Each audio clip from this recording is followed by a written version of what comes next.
There's all this lunatic noise Hippothaltes is constantly emitting.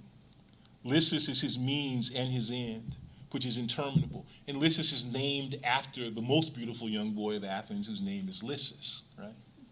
And who Plato just wants to get next to. And the way he gets next to him, or Plato, not Plato, Socrates just wants to get next to. And the way he gets next to him is by way of or through the sort of intermediary force of a friend who is equally smitten with Lysis, named Hippothaltes. You know, so. Okay.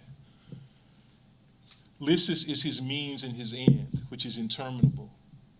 Lysis defies Anna, according to Derrida.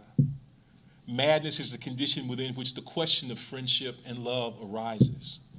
Madness will have been the method, a resistance without meaning, Lysis without origin or end, no friend, neither first nor last. Is Lysis the invisible bridge between the politics of friendship and resistances of psychoanalysis? Black skin, white mask, and wretched of the earth?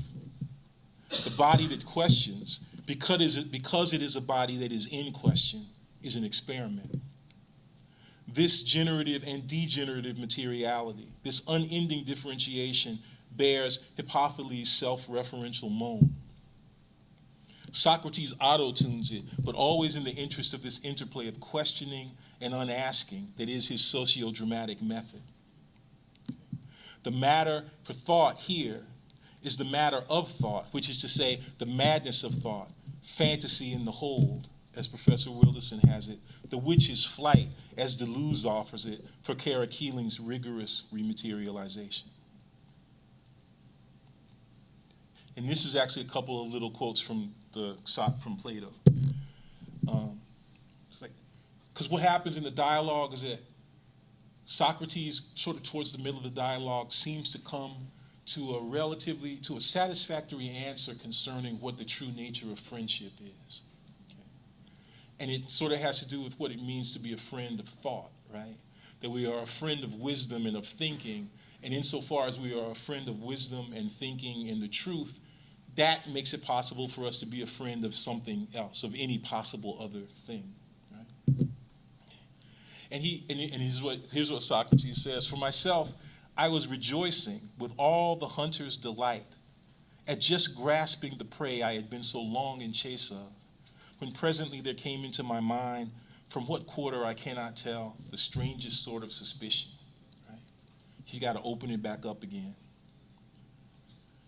And then later on, towards the end, Plato writes, can we possibly help then being weary of going on in this manner? And it is not necessary that we advance at once to a beginning which will not again refer us to friend upon friend, but arrive at that to which we are in the first instance friends, and for the sake of which we say we are friends to all the rest. It's like it produces again something on the order of a necessity of a kind of interminable analysis. It's a dialogue which, in I think trying to get at something like what we might call an essential relation to philosophy, a relation that he talks about under the rubric of friendship, always ends up putting both philosophy and its aim, truth, right, one step in front of us, so that we can't ever quite grasp it. Okay. And what ends up happening is that this dialogue, which is supposed to help us to get at some definitive understanding of both the beginning and the end, right, places both of them in a relationship where we have access to neither one, right? Which makes me think of Coltrane.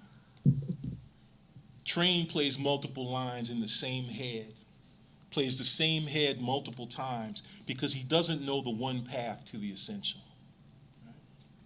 Remember, if some of y'all who were here last time, I talked about this moment in an essay by Baraka on Coltrane, in which he talks about how Train played the same head, and by head, it's like the term jazz musicians use, particularly when they're talking about bebop, of the sort of melody, the first statement of the melody of a tune. So there's this classic bebop tune called Confirmation, and Baraka talks about Train playing the head his solo consisted of playing the head of Confirmation 20 times, right? Okay. And he describes it as a scene in which you see a man learning how to speak. Okay? So again, what I want you to do is to think about that in relation to what Fanon talks about under the rubric of development in his relation to Piaget, right? But also what Fanon talks about when he talks about language when he talks about pidgin as the thing that kind of indicates and imprisons the black man in the position of the child, right? Okay. So anyway. Okay. Train plays multiple lines in the same head, plays the same head. And what I'm talking about, Train, he talks about how if you listen to Train from like about 1960 on, there's two elements that begin to emerge. One is his use of harmonics, right? So he's literally sort of playing chords on the saxophone, which is supposed to be a single line instrument, right? And it's the thing that we talk about that manifests itself as like honking or squealing or squawking on the saxophone. Like there's a kind of, there's a more sort of popular kind of R&B or rock and roll version of it, like Clarence Clement, like the big, that used to play, with Springsteen or somebody like that. But with Train, what it meant was it branched off into certain kinds of extremities and extensions that basically transform conceptions of what constitutes the kind of sound that this instrument should produce. And it's just that ongoing extension of what musicologists would call a sort of dirtying of tone, right? That they associate with African music more generally, right? Okay. So when I talk about him playing multiple lines in the same head, I'm talking about his use of harmonics, okay? But I'm also talking about the way in which, at a certain point, Train just never played the head of the tune. He begins already to do this on the Giant Steps record, where he actually plays the solo first and then plays the tune, right, on one piece. But then another thing he'll do is he'll just keep augmenting the head, right? So that there's no original, in other words. It's this constant distancing of the original, right? So what I'm trying to do is I'm trying to say that what it is that Socrates, well, it's funny if you read Lysis and you think, is Socrates enjoying this or is he freaked out by this? Is he enjoying this one instance in the work where he doesn't arrive at a conclusion? Not only where he doesn't arrive at the conclusion, but the very beginning of his analysis has also been displaced. Is he enjoying this? Or is he freaked out by it? Or is it some combination of both? And what I'm trying to get to is like, that's the position from which Train begins, is one way to put it. Or that's not right even. Let's put it another way. Let's just say that Socrates, the question of whether Socrates could abide with this is suspended, right? This is an incident that occurs within the context of the Platonic oeuvre, and then it doesn't really seem to occur again. Whereas by 1960, this becomes the privileged idiom within which Train will continue to push forward until he died, right? Okay. Train plays multiple lines in the same head, plays the same head multiple times because he doesn't know the one path to the essential. Train's questioning and unasking, his experimental method, is it Socrates' method too?